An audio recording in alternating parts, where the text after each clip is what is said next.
Big rig as we are on board with Tim Montana. How are you, my friend?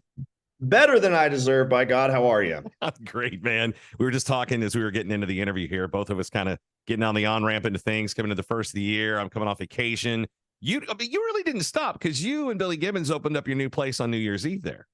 Yeah, it has been non-stop. I'm one of six siblings, so they all came up here for Christmas. And then the day Wow. they leave is when all my friends from around the country fly in for the New Year's Eve bash. And we sold the venue out in 24 hours, which we didn't think was going to happen. We were worried that we weren't going to sell out the night, and it sold out in 24 hours. And we had shuttle services and people from all over Montana and Idaho and Washington driving over, and it just became this big rock and roll fest with barbecue. So Now, Wise River Club is what we're talking about. So this is a joint effort between you and Billy Gibbons, and I'm guessing some other guys and yep, gals. And is this a yep. new build or was this like an existing building? 1896. Like we Wow. got in there and just the day one, she hands me the keys. It was the same day Devil You Know went to radio, and I didn't know that was happening. August 30th, they said your first single's going to rock radio. Oh, by the way, you close on your bar. And I'm up there. And the lady leaves and the phone rings, and this guy goes, "Yeah, I want to book a cabin for June. How much are they?" And I go, "I don't know. Can I have a minute?" Wow, that is insane. So Yeah. you have everything there. So it's like a club, it's a bar, it's a restaurant, and then you have like cabins Yeah. and stuff there. Yeah, we have 7 cabins, 12 RV spots, Wow. campsites, casino, restaurant, stage. Yeah, and it's gonna be 30 below zero tomorrow. So when I get off this call, I'm gonna go run a bunch of heaters out to the cabins because things are gonna explode. I was gonna say, right, because I mean it's like this huge blizzard coming across the northern part of the country. It's insane. I mean, even down here today, we are 47 degrees in Florida, which is bizarro. I mean, it's like I haven't seen the air conditioner run in days here. Yeah, it's pretty wild. It's about to get real up here, real metal. So how are you going to have time to do anything else with that going on? I mean, that right there is like 15 people in one. Oh yeah, well I'm training. It's funny. I've got former bandmates that moved up here, my old guitar player, and then my nephew, and so I'm just training my family. And by training, I've never ran a restaurant. I just grew up off grid in the cold weather, so I know that kind of stuff. So I'm just trying to, give them a run and show, making lists. But again, I'm making it up as I go. So, but it's been great. Man, This has been packed, and people are driving from states away to see the music up here. It's really cool. that So, is really cool. Now, I personally haven't been through Butte, Montana. I haven't been through Montana since probably 83, 84. oh And wow, back then, my parents, we would take 2 weeks in the summer. We would road trip across the country. We go north, middle, south, just kind of go through. And I mean, it was beautiful. And how much, what is the size of Butte now as far like population and stuff like that? it's like 40,000. Where we're at, we're 38 miles south of Butte here, and we're population Gotcha. 40 in Wise River. But Butte's probably 40,000, and it's starting to come up, man. Somebody just bought the mall. Yellowstone film 1923 there. So my mom was like, Right. "Honey, I saw Indiana Jones at Safeway today." I'm like, "That's Harrison Ford, Mom. He's a legend." It's insane. Oh, So it's pretty wild watching Montana explode like this. man. Tim Montana is on with us, of course, 98 Rockfest bound with us, headlining the free show pre-show stage outside, and then join me inside VIP for the private acoustic performance. And this is one of those things to where as people here started to get to know you, and I'm like, you have no idea. I'm like, go research how long Tim has been at this. Because I didn't realize back in '08, you did Letterman after you had a run-in with him while you were back in Montana. That was after you'd moved to LA, then you went back into Montana and you ran into Letterman. How did that happen? Yeah, he showed up at a little rodeo in Shoto, Montana, and I didn't know what I was doing. I hired a bunch of bar guys I didn't have a manager, I didn't have an agent, I had nothing. And we drove this broke down old 78 Chevy van up to Montana, and we broke down in Iowa and all this stuff. Crazy story getting here. And then Dave shows up. And I said, after we finished talking, and my mom is just bending his ear, "Timmy grew up without electricity," and all the crazy Right. stories. And I'm like, "Mom, stop." And he gave me a big wad of cash, like $600, and goes, "How many shirts can this buy?" And I'm like, "All of them." He's like, "I don't need all of them." He gave me a nice tip, and I said, "Hey, I hope to see you on the show someday." And he goes, "Man, I really hope so." And it was like 2 months, and in all places to be, I was in Guitar Center, Nashville, where everybody in there is mean mugging and shredding their guitar way too loud, and it's just obnoxious. And I get a call from New York, and it was the booker from the Late Show, and she said, Dave Letterman wants to have you as a personal guest on the show. So then I was walking through, two middle fingers out to everybody in the Guitar Center. Wow. Dude, I mean, that is just crazy because you just never know where life's going to take you and who you're going to meet and how it's going to go. Because of anything, you would have figured while you're in Los Angeles, you would have this kind of connection, not when you're back home doing Oh, a rodeo, right?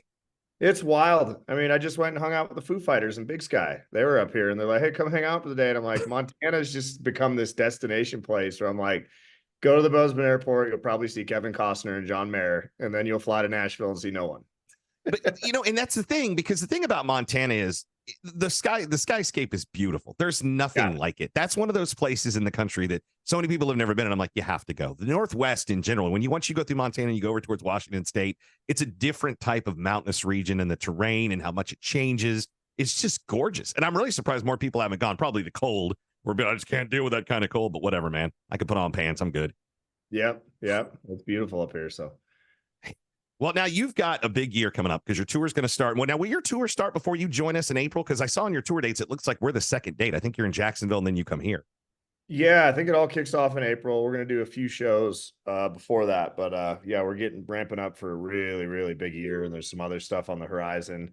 So it's gonna be grinded next year. So Yeah, I can imagine so, because this record has just taken off like gangbusters. I mean, it started with us having you as the On the Verge artist, and everybody's like, and I'm like, the thing that's kind of weirded people out, to me, it's not, because in the 70s, I remember the rock country fusion that was going on back then. It had a bit more of a Southern flair style, like the Skinners and Eagles when they were working together a little bit.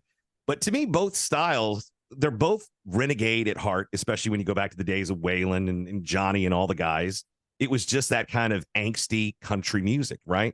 And we right. kind of feel like we're getting back there again. And some people, it's funny how people get like offended, like, how dare you put your chocolate in my peanut butter, your country in my rock. It is weird how, I mean, have you met people like that and like that are a little weirded out by things? Yeah, and I then I get Southern rock all the time. I'm like, yeah, I'm south of Canada. Right. How much north can you get, man? But it's like when I was a kid, it was grunge music and outlaw country. It was Right. like Oh, yeah. Waylon Outlaw and country. Nirvana. Yeah, all the time, and that's all I listened to. And being up here in the Northwest, like everything going on in Seattle, and I was born. Yeah. That whole thing happened. I was born I started listening to Nirvana a long time after Kurt died, but I just got so into it, and that was like my original sound. And now to finally have a hit that's kind of meshing up those Right. grunge sounds is really cool. So It is really, and now getting to know Dave Grohl, which has got to be one of those things where just those things, how they happen in life. Because I mean, the one thing I always remember about him, two different things. When Nirvana did the In Utero tour, they played a place here close to us, Lakeland, Florida. No, it wasn't a big venue; it was like 6,000 people, and they actually had me do a cold intro for them on stage. And I'm standing there and I was watching. Dave came out, set at the drum kit, and he was my cue. So he pointed a drumstick at me. I was to walk out, do something quick, and be done with it. Nothing over the top because they didn't have an intro. They just launched right into it. But at the time, I mean, I knew it was a big thing. But as I've gotten older, I'm just like, I can't believe like that happened, like that moment, because you just never know. And then just a few years later, whenever he would start the Foo Fighters and they were here to play our big rock festival, we did Livestock. It would be one of their first shows where they only had a handful of songs, and then they came out, they did like 6 Floyd covers. They ended up playing an hour set on a Sunday afternoon, and we still have that video of that day, and we shared it with him for his documentary he did, I think, a year and a half ago. But those moments that you're making through history right now, dude, I mean, it's cool in the moment. When you look back on things, what a trail you are blazing. Do you remember what they opened with? I'm just curious. Gosh, I do not. It wasn't a hit though. They opened with a cover, and everybody was like, why would they play a cover song? I'm like, well, it's kind of a new thing. Like, what? And of course, people got upset because they wouldn't do Nirvana. And I'm like, going, whoa. And it was weird. And I'm like, man, you guys have no idea. When you look back at this down the road, and here we are 25 years later, and people are like, I can't believe I saw that show. I didn't even appreciate it back then because I just thought it was a flash in the pan. I'm like, yeah, how much things changed, right? Yeah, he had me fly out to Cal Jam. And I didn't, the first time I met him, I asked to play a Nirvana song. And he wasn't stoked about it. He's like, no. So we played House of the Rising Sun. And then a couple months later, maybe a year later, he said, hey, I know you're a big Nirvana fan. You should probably fly to California tomorrow. Me, Chris Novoselic, and Joan Jett are going to cover a Nirvana set at Cal Jam. And so I was on the side of the stage when he did that. And I was like, this is wild. Man.